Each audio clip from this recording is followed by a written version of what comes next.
La montagne est terminée et les sprinteurs vont retrouver le sourire sur l'étape Mourinx-Libourne. Anecdotes, profils et favoris, découvrez tout ce qu'il vous faut savoir sur la 19e étape du Tour de France 2021. Pogačar remporte l'étape devant Vingegaard et Carapaz. Durant 2 étapes de suite, c'est le même trio qui est arrivé sur le podium, dans cet ordre. C'est une première sur le Tour depuis les 10 et 11e étapes du Tour de France 2001. À l'époque, Armstrong avait remporté l'étape devant Ullrich et Bellocchi, mais ça, c'était avant que l'Américain ne se fasse retirer ses victoires d'étape.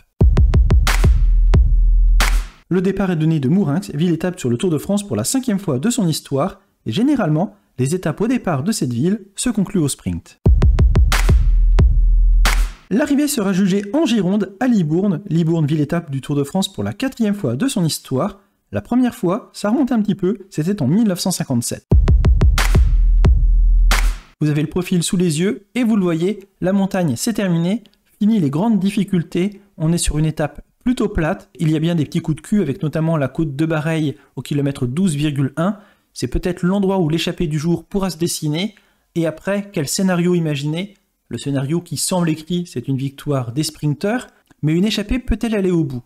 Dit comme ça paraît absurde, mais pourquoi pas? Qui pourrait rouler sur les échappées? Les équipes de sprinteurs? Mais combien en reste-t-il? Auront-elles tout intérêt à rouler pour jouer la victoire d'étape? Est-ce que Mark Cavendish n'aurait pas intérêt de laisser partir une échappée pour assurer un peu plus facilement son maillot vert, ne pas laisser la possibilité à ses adversaires de prendre des points?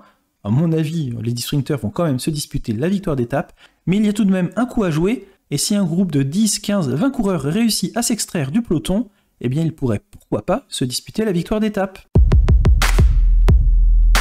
Si sprint il y a, Mark Cavendish est l'immense favori. Derrière lui, on pourrait miser sur un Matthew ou un Philipsen et qui pourrait se disputer une victoire d'étape.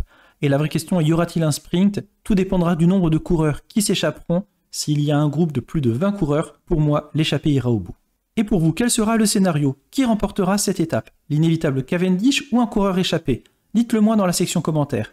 N'oubliez pas également de vous abonner à la chaîne si ce n'est pas déjà fait, de liker, commenter et partager la vidéo. Moi je vous dis au revoir et à demain. Bon tour!